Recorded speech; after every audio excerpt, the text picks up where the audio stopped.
राज्य दृष्टिमा देशभित्र दूरी हुँदैन।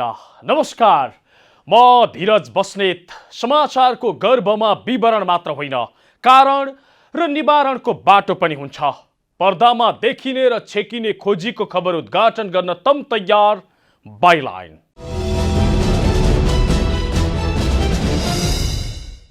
दर्शकवृन्द, अदालतमा अड्किएको संसद विघटनको मुद्दा संवैधानिक इजलासबाटै टुङ्गो लाग्ने भएको छ। अर्थात् यो मुद्दालाई बृहत्पूर्ण इजलासमा लान प्रधान न्यायाधीश चोलेन्द्र शमशेर राणाले इन्कार गरिदिएका छन्। अब देश चुनावमा जान्छ कि संसद पुनर्स्थापना हुन्छ, यसको टुङ्गो 5 जना न्यायाधीशले लगाउने भएका छन्। तर यसको टुङ्गो लाग्नु अघि यो बीचमा निकै तिग्डमबाजी चलेको छ। कतिसम्म भने संसद विघटन गर्ने प्रधानमन्त्री केपी शर्मा ओलीलाई सर्वोच्च अदालतकै न्यायाधीशहरूले भेटेको समाचार बाहिर आएको छ।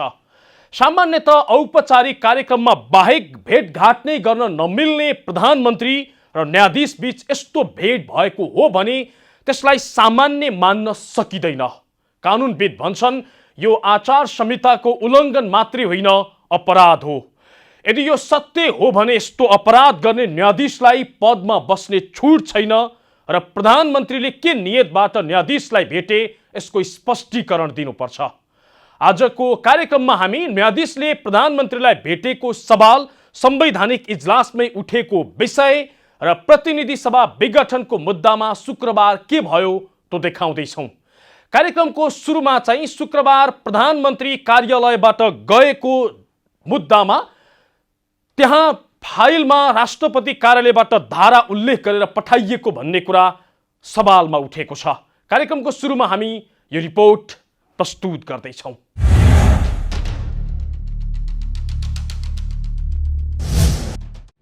संसद विघटन विरुद्धको रिटमा जारी बहसमा शुक्रबार अनौठो विषयले प्रवेश पायो। अधिवक्ता रमण कुमार श्रेष्ठले प्रधानमन्त्री कार्यालयले संसद विघटनको सिफारिस गर्दा संविधानको धारा उल्लेख नगरेको तर राष्ट्रपति कार्यालयबाट संसद विघटन गर्दा संविधानको धारा प्रयोग भएको भन्दै यो गलत भएको जिकिर प्रस्तुत गरे।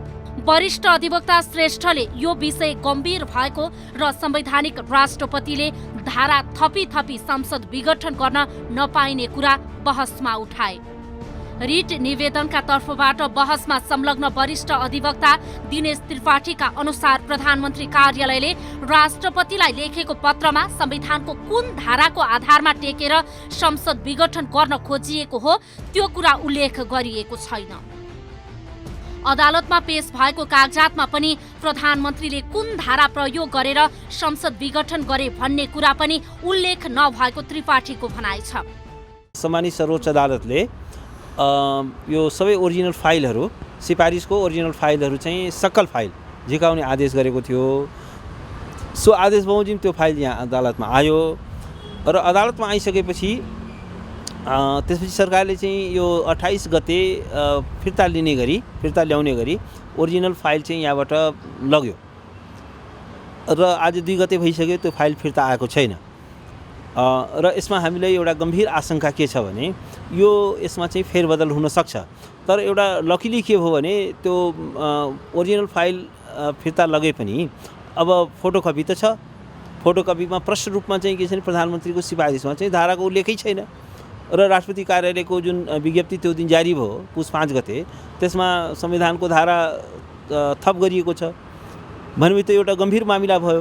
पुस 22 गते अदालतमा पेश गरिएको कागजातमा सिफारिसमा भएको भन्दा फरक ढङ्गबाट राष्ट्रपतिले संसद विघटन गरेको भन्दै संवैधानिक राष्ट्रपतिलाई त्यो अधिकार नभएको त्रिपाठीको भनाइ छ। एकातिर हामीले चाहिँ सेरेमोनियल राष्ट्रपति भन्छौँ। सेरेमोनियल राष्ट्रपतिले के छ भने यदि संविधान सम्मत सिफारिस प्रधानमन्त्रीको मन्त्री परिषदको संविधान सम्मत सिफारिस छ भने त्यसलाई ओके गर्ने, यदि संविधान सम्मत छैन भने त्यसलाई चाहिँ पुनर्विचार गर भनेर फिर्ता गरिदिने, त्यसलाई पुनर्विचार गरेर रिजेक्ट पनि गर्न सक्छ किनभने संविधानसँग मिलेको छैन भने। तर राष्ट्रपतिले आफैले त्यो प्रधानमन्त्रीको सिफारिसलाई चाहिँ के छ भने सच्याउने, त्यसमा थपघट गर्ने त्यो अधिकार छैन। तर सरकारी पक्षको दावी भने त्रिपाठीको भन्दा फरक छ।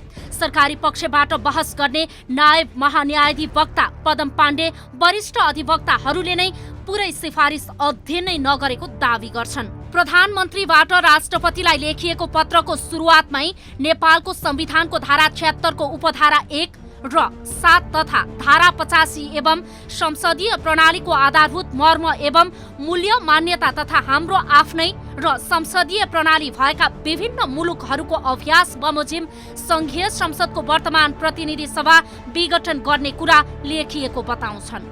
जनता टेलिभिजनलाई प्राप्त पत्रमा पनि सो कुरा बुँदा नम्बर 1 सुरु हुनु अगावै त्यो कुरा लेखिएको देखिन्छ। तर वरिष्ठ अधिवक्ताहरूले पुरै पत्र नपढी 3 नम्बर पृष्ठ मात्रै पढेकाले त्यस्तो भएको नायब महान्यायाधिवक्ता पाण्डेको जिकिर छ। सामान्य प्रधानमन्त्रीज्यूले सामान्य राष्ट्रपतिज्यूसँग समक्ष सिफारिस गर्दाखेरि क्लियरली रूपमा संविधानको धारा 76 को उपधारा 1 र उपधारा 7 एवं धारा 85 बमोजिम भनेर क्लियरली उल्लेख गर्नुभएको छ। उहाँहरूले के गर्नु भने त्यो पठाएको चिठीको तेस्रो पेज चाहिँ हेर्नुभयो। त्यो तेस्रो पेजमा चाहिँ संविधान भन्ने शब्द भेट्नुभयो। त्यो संविधानपछि त्यहाँ धारा भेट्नु भएन। तर चाहिँ एक पेज जुन चाहिँ पहिलो पृष्ठ थियो त्यो पहिलो पृष्ठै उहाँले पढ्नु भएन। उहाँले पढ्न मिसिङ गर्नुभयो अथवा देख्नु भएन। त्यस कारणले उहाँलाई कन्फ्युजिङ भयो। कन्फ्युज भएको कारणले यो उठाउनु भएको। त्यस्तो कुरो छैन। यो चिठीमा चाहिँ क्लियरली रूपमा लेखेको छ। रिट निवेदकका तर्फबाट बहस गर्ने अधिवक्ता त्रिपाठी सरकारले अदालतमा बुझाएको सक्कल निर्णय नै फिर्ता लैजानु कतै थप घट गर्न खोजिएको त होइन भन्ने आशंका गर्छन्। अब अहिले हामीले क्लियरली देख्यौँ नि कि प्रधानमन्त्रीको जुन सिफारिस छ त्यसमा धारा छैन र राष्ट्रपतिको विज्ञप्तिमा चाहिँ धारा छ भन्दाखेरि अब अहिले त्यो फाइल पनि ओरिजिनल फाइल यहाँबाट लगियो। अब हामीले गम्भीर आशंका के छ नि त्यसमा केही आखिर किन लग्यो त? सरकारको नियत त ठिक देखिएन। अर्को कुरा सर्वोच्च अदालतले आदेश गरेर फाइल मगाइसकेपछि त्यो फाइल फेरि फिर्ता लान पाइँदैन। त्यो फाइल चाहिँ अदालतमै रहन्छ। मुद्दाको सुनवाईको सम्पूर्ण प्रक्रियाभरि चाहिँ के छ भने त्यो फाइल अदालतमै रहन्छ। त्यो फाइल कसरी यहाँबाट गयो त्यो एउटा गम्भीर चाहिँ के छ भने एउटा छानबिन र रहस्यको विषय पनि हो। त्यसरी त्यो लान मिल्दैन। तर नायब महान्यायाधिवक्ता पाण्डे भने मन्त्री परिषदका निर्णय एक प्रति मात्रै हुने भएकाले अदालतमा आवश्यक हुँदा ल्याउने र पछि लैजाने गरिएको र सधैँ नै यही हुँदै आएकाले हेराफेरीको सम्भावना नरहेको दावी गर्छन्। मन्त्री परिषदको निर्णयहरू एक कपी मात्रै हुने गर्छ र ती निर्णयहरू यदि कसैले माग्यो भने मुख्य सचिवले प्रमाणित गरेर सम्बन्धित निकायमा पठाउने यो प्रचलन हो। यो मुद्दामा मात्रै होइन कि आजसम्म भएको अभ्यास हाम्रो यही नै हो। र त्यसमा पनि मन्त्री परिषदले यदि चाहिँ कुनै निकायले ओरिजिनलै माग्छ, खास गरेर चाहिँ भनौँ न सुप्रिम कोर्टले ओरिजिनलै माग्यो भने उसै दिन देखाउने, इजलासमा पेश गर्ने अनि इजलासको काम सकिएपछि लिएर फिर्ता गएर सुरक्षित साथ जागो तै राख्ने।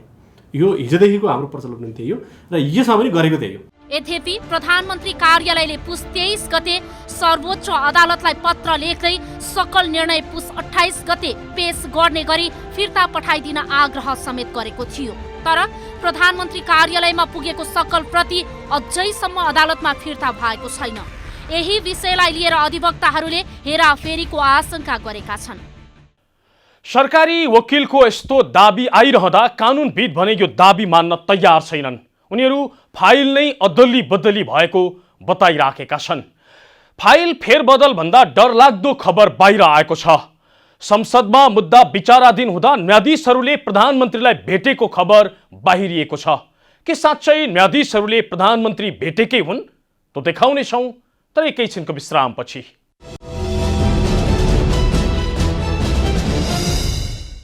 दर्शकवृन्द, आज हामी बाइलाइनमा शुक्रबार अदालतले गरेको फैसला र न्यायाधीशहरूले प्रधानमन्त्री भेटेको विषय देखाइराखेका छौँ। नियमतः औपचारिक कार्यक्रममा बाहेक न्यायाधीशहरूले प्रधानमन्त्रीलाई भेट्न पाउँदैनन्। तर संसद विघटनको मुद्दा संसदमा विचाराधीन रहेकै अवस्थामा न्यायाधीशहरूले प्रधानमन्त्रीलाई भेटेको खबर बाहिर आएको छ। यद्यपि सर्वोच्च अदालतले विज्ञप्ति निकाल्दै न्यायाधीशहरूले यस्तो कुनै भेटवार्ता नगरेको दावी गरेको छ। कानुनविद भन्छन् यदि भेटेकै हो भने त्यो अपराध हो, पदमा बस्नुको वैधता गुमाउनु हो।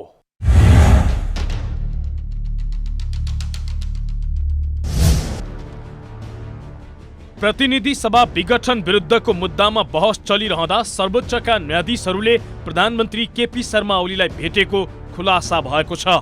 सर्वोच्च अदालतका वरिष्ठतम न्यायाधीशद्वय दीपक कुमार कार्की र मीरा खड्काले 26 पुसको राति 8 बजेबाट 9-10 बजेसम्म प्रधानमन्त्री केपी शर्मा ओलीसँग भेटवार्ता गरेको सुरक्षा स्रोतले बताएको छ।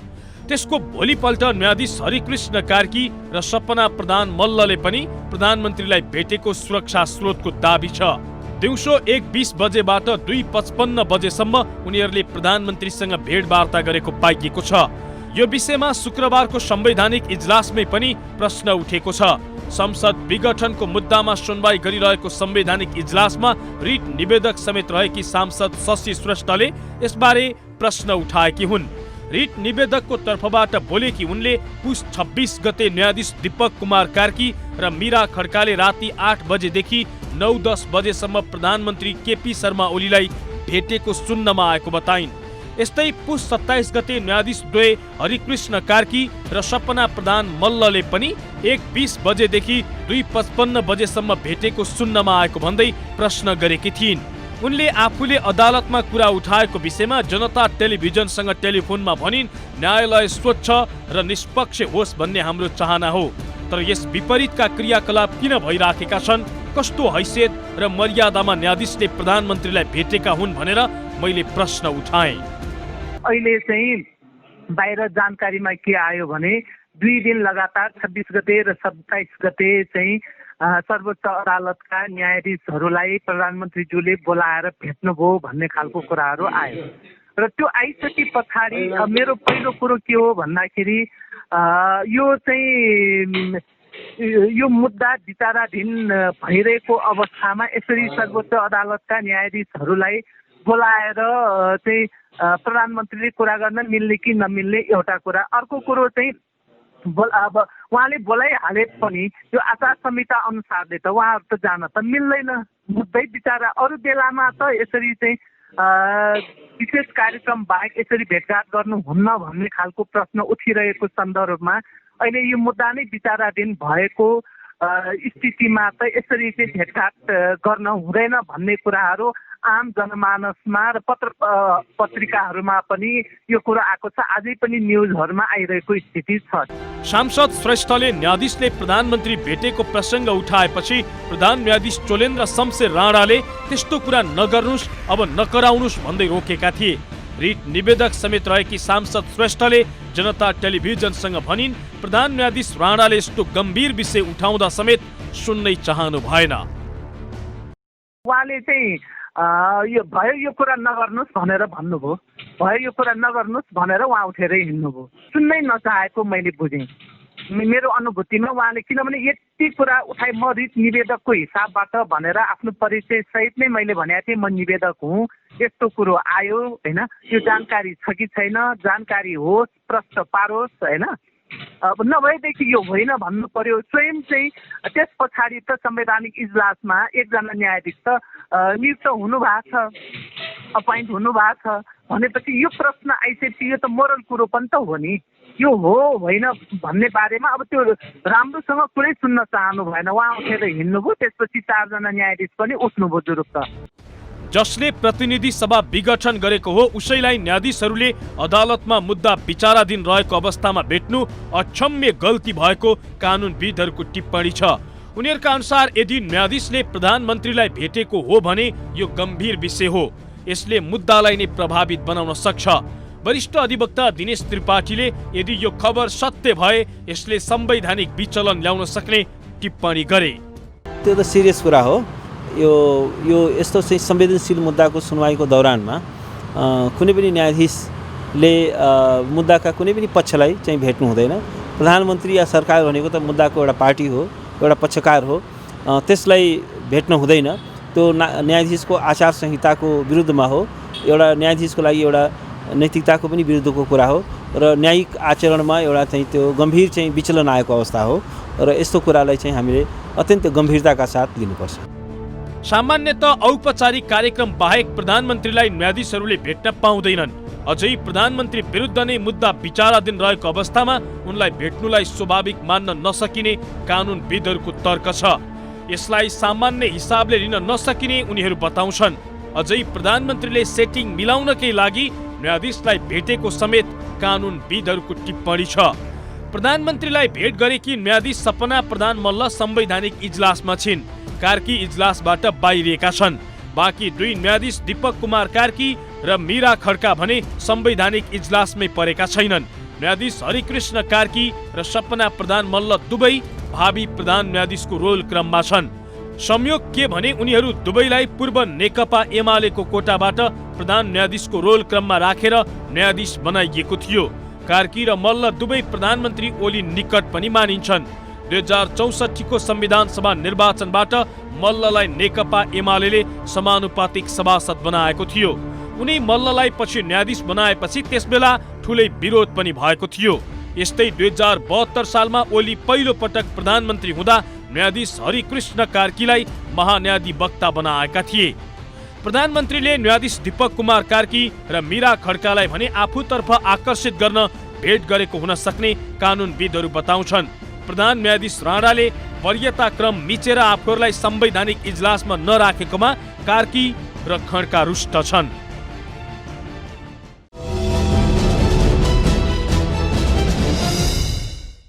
दर्शकबिन, आज हामी बाइलाइनमा प्रधान न्यायाधीश चोलेन्द्र शमशेर राणाले संवैधानिक इजलासमै टुङ्ग्याउन खोजेको संसद विघटनको मुद्दा र न्यायाधीशहरूले प्रधानमन्त्रीलाई भेटेको विषयमा चर्चा गरिराखेका छौँ।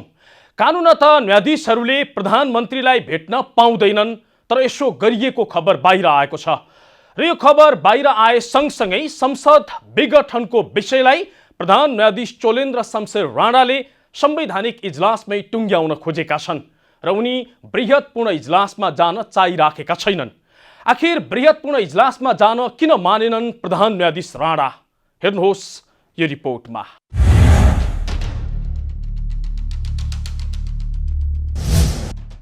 11 जना रिट निवेदकले पूरक निवेदन नै दिएर संसद विघटनको मुद्दा बृहत्पूर्ण इजलासमा लैजान माग गरे पनि प्रधान न्यायाधीश चोलेन्द्र शमशेर राणाले उक्त निवेदन अस्वीकार गरे।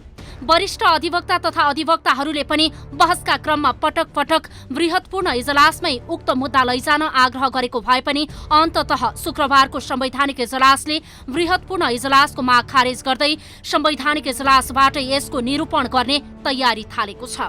बृहत्पूर्ण इजलासमा 9, 11 वा 15 न्यायाधीश रहन सक्थे, तर संवैधानिक इजलासमा भने जम्मा 5 जना न्यायाधीशले फैसला गर्न सक्नेछन्।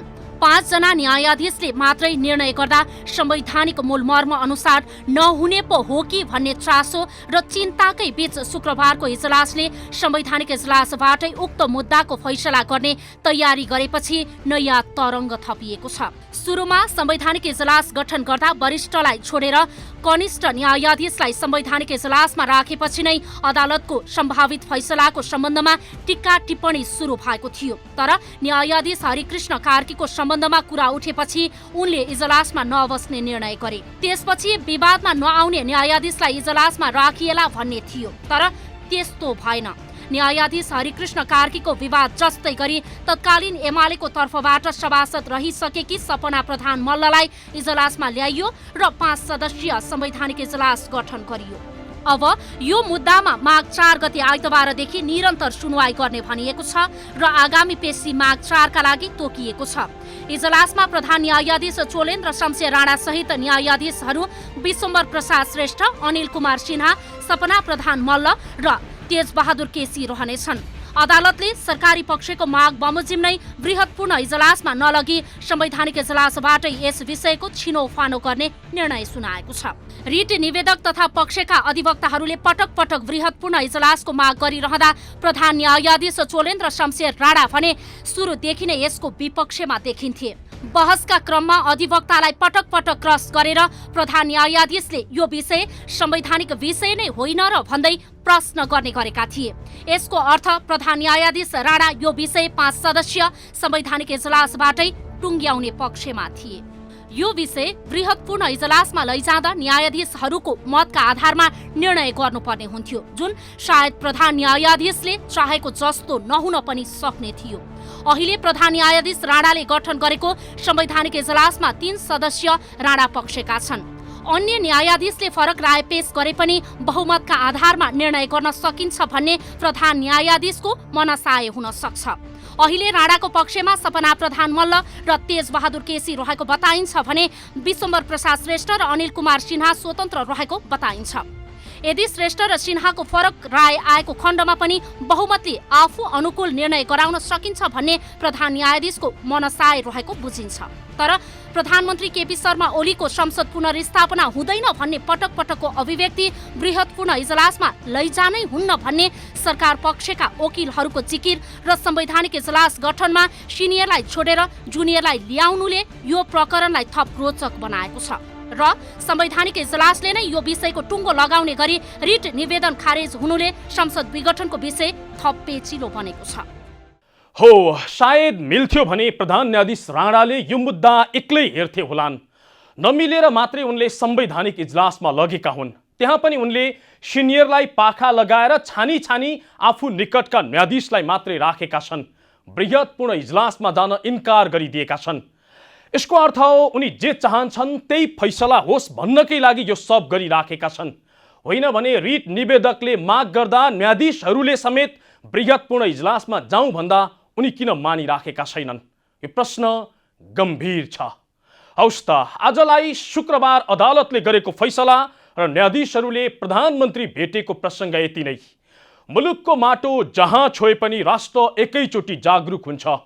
यो दूरीविहीन आचरण नै समाचारको मूलधार बाइलाइन अर्थात् जिम्मेवार पत्रकारिता। नमस्कार।